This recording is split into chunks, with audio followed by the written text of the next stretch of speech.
LeBron, Davide Chinellato, Gazzetta Italy. Of course, you guys are back home.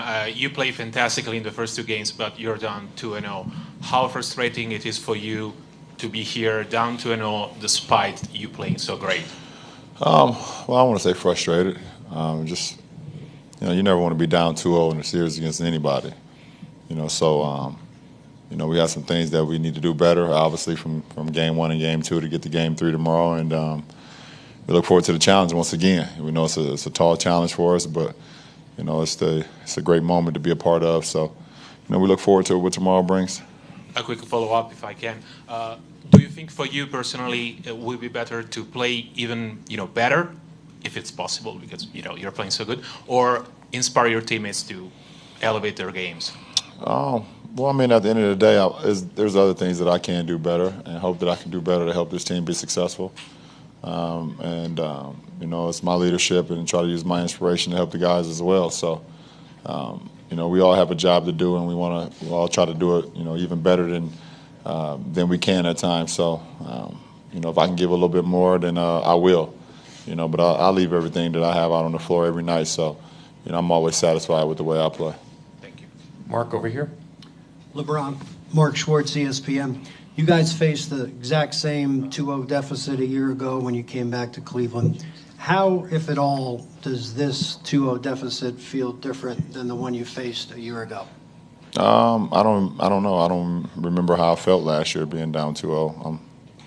It's last year, and I don't even know the feeling anymore. So, just mentally, I'm just mentally strengthening my mind and getting my mind, ready and focused on what tomorrow is going to bring. And, so I look forward to it. If I could follow up, you've said that the biggest difference between the Warriors last year and this year is KD. You've told us. How does that change the dynamic of this series for a team that's coming home down 2-0? No, it doesn't change anything. We got to protect home. It starts with tomorrow, one game at a time, but one possession at a time, and cleaning up on some of the miscues that we've had in the first couple of games and not have as many. Jason on the left, standing. Jason Lloyd, The Athletic.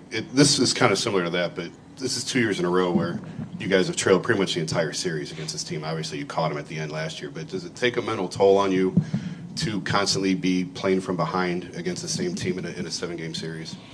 I don't know. I mean, it takes a mental toll just when you lose.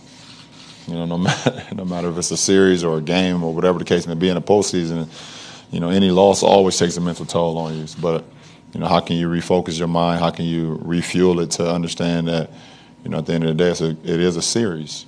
So you got to try to focus on the next game and focus on your job and what you can do to help your team be successful going into the following game. Chris, next question. Chris Haynes, ESPN. Brian, you've always said that throughout your career, things never came easy. You always had to go the hard route, hard path. With this situation right here that you're in, do you feel like this is not comfortable territory, but territory that you're accustomed to? Yeah, I mean, it's something I am accustomed to, and it's something that I feel like it's okay for me to kind of always go back and know that I can refocus. I can get my guys ready, get myself ready. But you hate to continue to put yourself in these positions, but at the end of the day, it's still just basketball, man. And and that's what gets me comfortable and more comfortable about it, because it's just a game. And I prepare myself. I'm gonna go out and do my job and live with the results. Tom, standing on the left again. Tom Withers, AP. Brian, I know you want to get guys involved and you need to get guys involved offensively. Is that harder to do, though, at this point in the series when you're down 2-0 and you probably need to be more aggressive?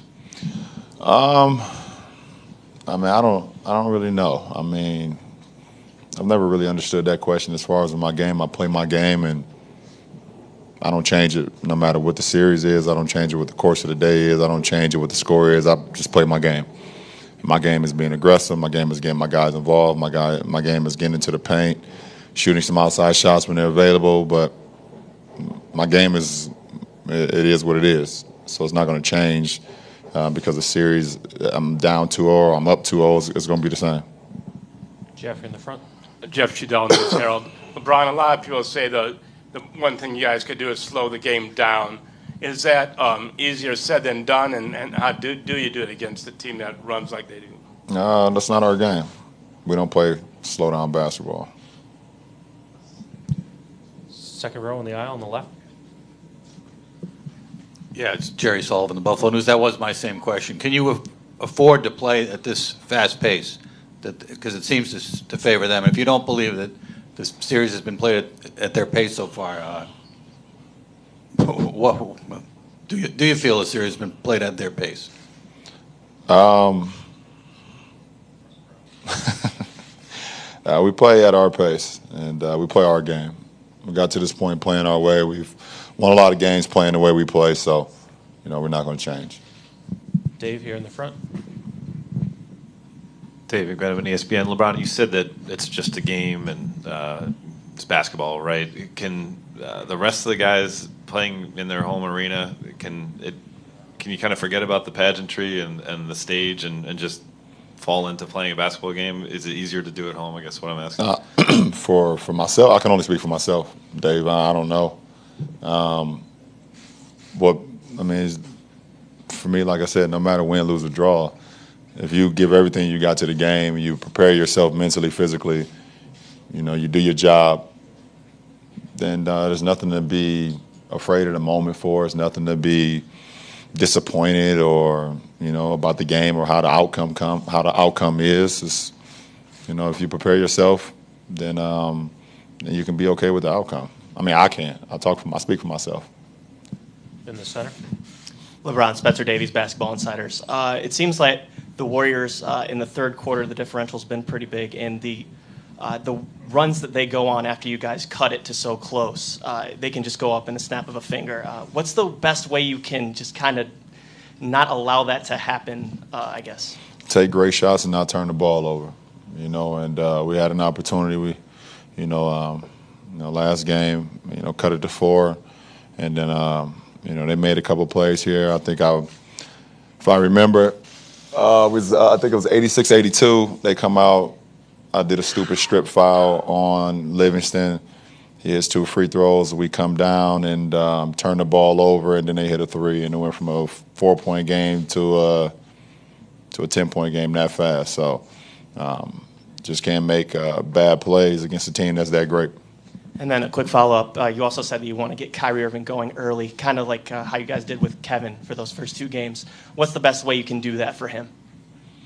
Well, I think he does a great job of it as well, but it's just some of the sets that we call. And that's just, you can say it, you can, put him in position to be successful. And, we just try to lay bodies on his guys that's guarding him, if he's open, just get him the ball on time, on target, and let his talent take over from there. Last 2, Ron in front center. Ron Krajcik from the San Francisco Chronicle. LeBron, there's been talk, obviously, here about pace, and there's been some chatter about maybe a change with IMAN for JR. How do you sort of balance the need to adapt to the situation versus trusting who you've been, all year? Yeah, I mean, some of these questions is kind of out of my hands. As far as when you talk about lineup changes and what y'all should do offensively and I'm one of the players on the team. I'm a big piece of the team. I know that, but I'm not in control who should be inserted into the lineup, who shouldn't be. I think, we've all trusted each other. We've all been in a position where, we trust each other on the floor, and who's ever on the floor has to do their job, and we trust that they will do their job. So, we look forward, like I said, to whatever our coaching staff, has planned for us tomorrow night. Last question here in the front. It's Sherry from Tencent, China, and if there's one aspect that you can change for Game 3, well, Tyronn Lue said this will be defensively. What's your opinion? Well, we just want to continue to play how we did in Game 2. I thought we were much more physical. We had bodies on bodies, and we have to do that against those guys because if you let them run free, then they're even that more dangerous. So, like I said, if we do a good job of not turning the ball over and forcing turnovers like we did in Game 3, that put us in a lot better position as well.